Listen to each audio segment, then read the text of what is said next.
2024 के लोकसभा चुनाव के 5 चरण जो हैं वो हो चुके हैं। छठे चरण के लिए मतदान होना है। हमारे साथ है बातचीत करने के लिए देश की वित्त मंत्री निर्मला सीतारमण। निर्मला जी नमस्कार। आप लगातार कैंपेन कर रही हैं। 114 सीटों पे अब चुनाव बाकी रह गया है। आपकी पार्टी, आप सब लोग ये कह रहे हैं कि बीजेपी जो है 300 के पार जो है चुनाव जीत चुकी है। इस कॉन्फिडेंस के पीछे का राज क्या है? 10 साल मोदी जी के परफॉर्मेंस के ऊपर ही इस देश में, इस चुनाव में जनता अपने मन बनाकर पोलिंग बूथ तक पहुंच रहे हैं। इसीलिए कि अब तक इतना पब्लिक के लिए स्कीम, गरीब के लिए स्कीम, मध्यम वर्ग के लिए स्कीम और गांव-गांव तक का स्कीम पहुंच रहे हैं और इसका खुद प्रधानमंत्री जी मॉनिटर कर रहे हैं। इसका फायदा लाभार्थी सब गांव-गांव में हैं, पूरे देश में हैं। इनके मौखिक बहुत गुडविल देश में सुनने में आ रही है। लोग बोल रहे हैं, एक दूसरे से बात कर रहे हैं कि हाँ हमें मिला है, दूसरा बोल रहा हाँ हमें भी मिला है। इसलिए एडवर्टाइजमेंट का आवश्यकता भी नहीं है। लोगों में गुडविल है इस सरकार के ऊपर और ऑल दिस बिना करप्शन। मैम, प्राइम मिनिस्टर कहते हैं कि हम तीसरी बार आएंगे तो हमारी सरकार का जो मेन एजेंडा है वो है 2047 में भारत को विकसित राष्ट्र बनाना, डेवलप कंट्री बनाना। उसमें अगर देखा जाए तो सबसे बड़ी नोडल मिनिस्ट्री अगर कोई है तो वो आपकी है। उसके लिए आपका रोड मैप तैयार है? क्योंकि प्रधानमंत्री ने तो लास्ट कैबिनेट और काउंसिल में कहा कि आप लोग अपने 100 डेज का, 5 साल का रोड मैप तैयार कर लीजिए। हाँ बिल्कुल, उसमें अच्छा काम हो रही है। और ये भी है कि वोट ऑन अकाउंट बजट जो 1 फरवरी को हमने पेश किया, उसमें भी रास्ता हम स्पष्ट सामने रख रहे हैं कि अगले 5 साल में क्या क्या कदम हम उठाएंगे और आगे ले चलने के लिए कैसे इस देश को हर सेक्टर में ग्रोथ के लिए हम काम करेंगे।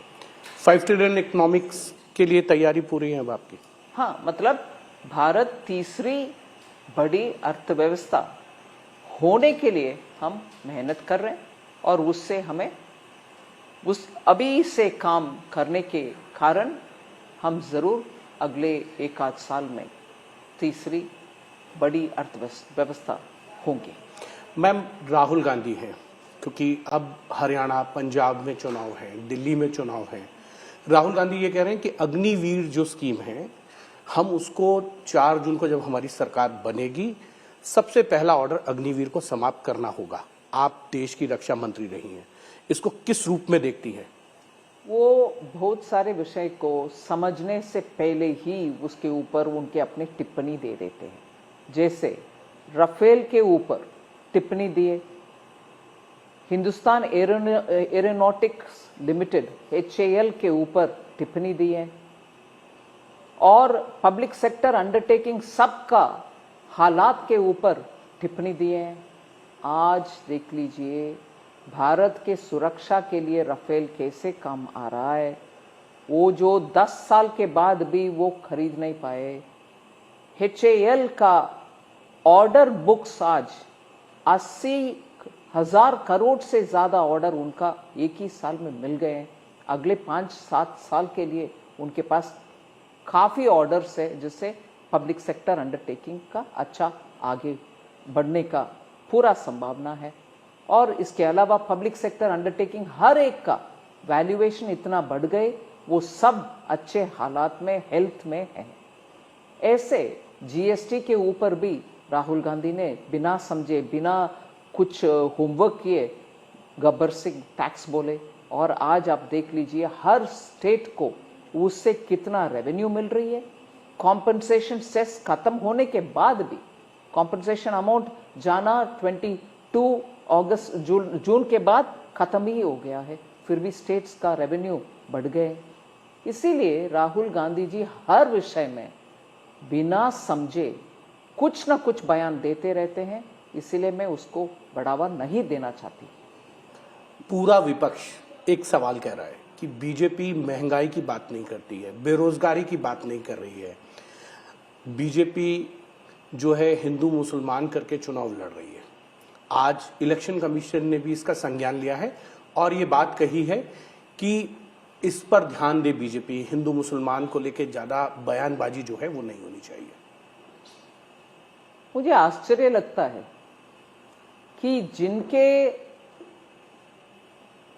पब्लिक रैलीज में बयान होती है कि हम पूरे हिंदुस्तान के सोसाइटी को एक्सरे कर देंगे और जिनके पास कितना संपत्ति है इसका आंकड़ा लेंगे, फिर उसको रीडिस्ट्रीब्यूट करेंगे और ये भी बोलते हैं जिसका आबादी जितना है उसका उतना संपत्ति उनके हाथ में देंगे। किसके संपत्ति?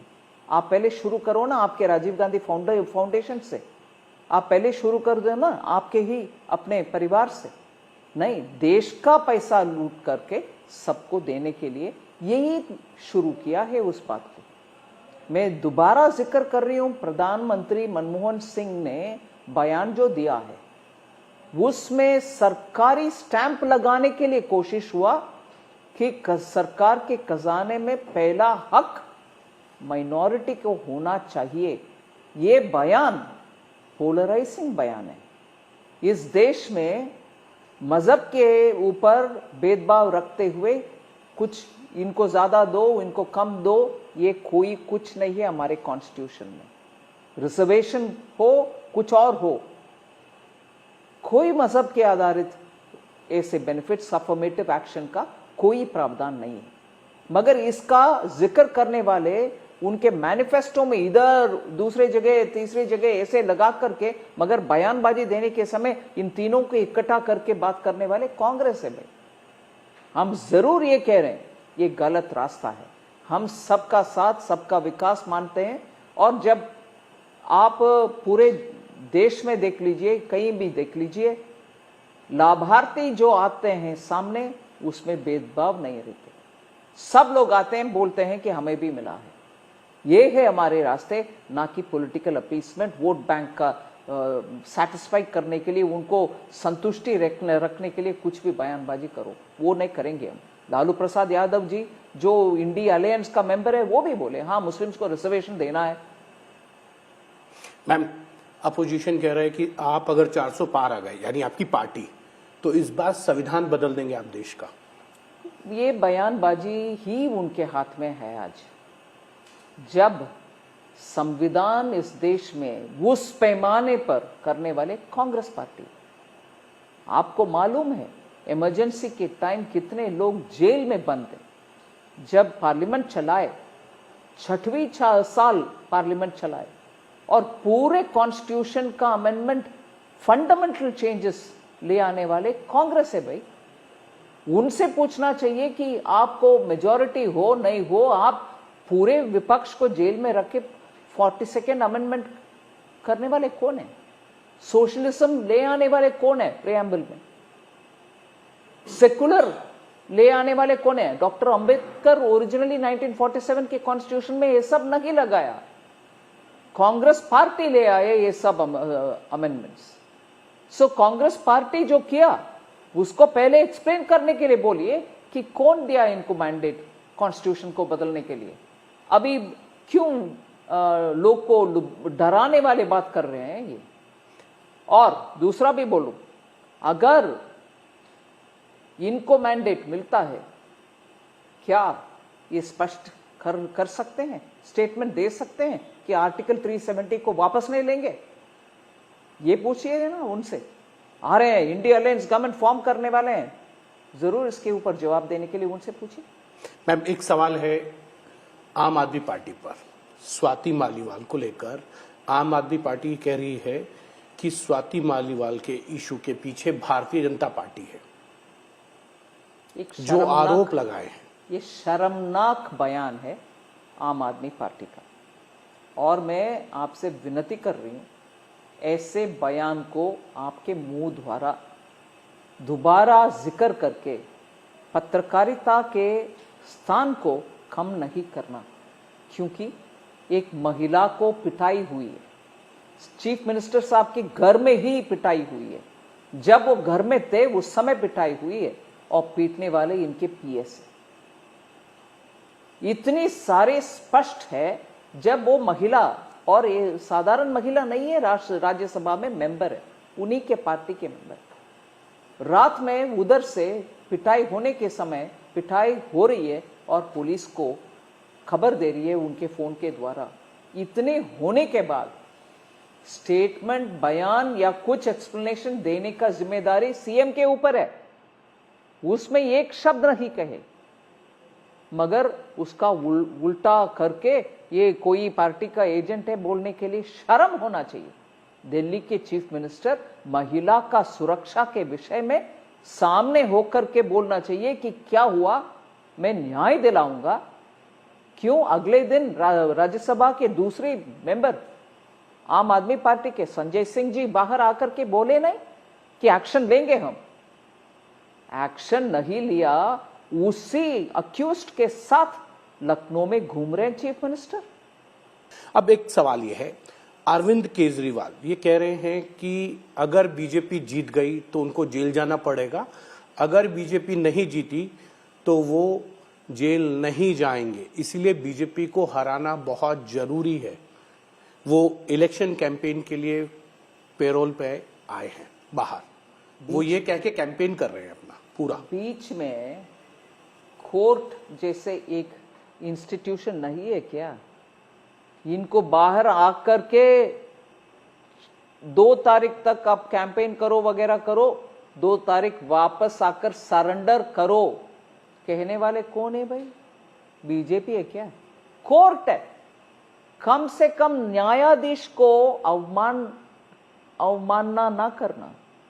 कोर्ट के आदेश है, उसके अनुसार आप बाहर आए हो। कोर्ट के आदेश है कि 2 तारीख आकर सरेंडर करो। ये जनता के सामने स्पष्ट करो भाई। बीजेपी को वोट दो मैं जेल जाऊंगा, मतलब आप करप्शन करोगे, कोर्ट के द्वारा आदेश और इंक्वायरी के द्वारा आप अरेस्ट भी होंगे, फिर भी राजनीति करेंगे हम, बीजेपी को बोलेंगे। मतलब करप्शन करने वाले को जेल भेजने वाले बीजेपी, ये तो मान रहे हैं ना? आप करप्शन किया, बीजेपी के एक्शन के वजह से आज कोर्ट भी मान करके आपको अरेस्ट करके अंदर रखे, बोले ठीक है अब जाओ 4 दिन, मगर वापस आओ 5वें दिन। ये बोलने वाले बीजेपी नहीं है, मगर एक्शन हम लेंगे करप्शन के ऊपर। अब गए अंदर, कोर्ट को सम्मान करते हुए जो बोलना है बोलना चाहिए, ना कि ऐसे नाटकबाजी। सब ये सोच रहे थे कि निर्मला सीतारमण भी तमिलनाडु की एक सीट से चुनाव लड़ेंगे, लेकिन अंत समय पर ऐसा क्या हुआ कि निर्मला सीतारमण चुनाव नहीं लड़ी? पार्टी का निर्णय है, मैं जो भी जितना भी कहूं। बट आपने तैयारी की थी? आखिर पार्टी के कहने पर मैं जाऊं ना जाऊं, ये तो अंतिम बात पार्टी के हाथ में। पार्टी अगर मुझे बेचती है, नहीं अब जाओ इधर ही जाना उधर ही जाना, कंटेस्ट करना, मैं तो करना ही है, इसमें 2 राय नहीं है। और मैं तो कर्मठ पार्टी के कार्यकर्ता हूं। ये मैं एक सवाल है इलेक्टोरल बॉन्ड को लेकर। विपक्ष ये कह रहा है कि इलेक्टोरल बॉन्ड जो है वो एक तरीके का फर्जी स्कैम था। आपकी पार्टी उन लोगों से पैसा लेती थी जिनको ईडी सीबीआई के केसेस होते थे, फिर वो पैसा देते थे इलेक्टोरल बॉन्ड के जरिए। अब इलेक्टोरल बॉन्ड पे सरकार का स्टैंड क्या है? क्या इसमें सुधार करके वापस लाया जाएगा या यथास्थिति जो है वैसी ही अब रहेगी जो कोर्ट ने उस पर रोक लगा दी है? पहला बात, कोर्ट ने जो भी रोक लगाई ठीक है, मगर विपक्ष में कोई एक भी पार्टी ऐसा नहीं है जो इसके ऊपर ऐसे बयानबाजी कर सकते हैं, क्योंकि ये कानूनन पार्लियामेंट के द्वारा आए हुए एक निर्णय है। उसके अनुसार हर एक पार्टी पैसा लिया है, सिर्फ बीजेपी नहीं, आप भी लिए, जहां आपकी सरकार है वहां आप भी लिए, और नेशनल पार्टी जो कांग्रेस का, उसका भी पैसा मिला। उनके अलायंस पार्टनर जहां भी है, चाहे वो तमिलनाडु हो कहीं और हो, हर एक पार्टी पैसा लिया है। बंगाल में तो इतना पैसा ऐसे लोग से भी आया है टीएमसी को। इसीलिए पैसा सबको कानूनन मिला है। मैं अंडरलाइन कर रही हूं कानूनन, क्योंकि इलेक्टोरल बॉन्ड के मैटर पार्लियामेंट में पारित होने के बाद ही लागू हुआ, उसके अनुसार ही हम सबको पैसा मिला, हमारी पार्टियों को पैसा मिला। आने वाले दिन क्या होगा फ्यूचर में देखा जाएगा। जी, निर्मला जी बहुत बहुत धन्यवाद आपका आज तक से बात करने के लिए और अपना कीमती समय जो आपने दिया आज तक के दर्शकों के लिए, उसको लेकर आपको एक बार फिर से धन्यवाद। ये थी निर्मला सीतारमण, जिनका ये कहना है कि इनकी पार्टी जो है वो गरीब कल्याण के काम कर रही है। विपक्ष ऐसे आरोप लगा रहा है जो जमीन पर कहीं उतरते नहीं हैं। दिल्ली से हिमांशु मिश्रा, आज तक।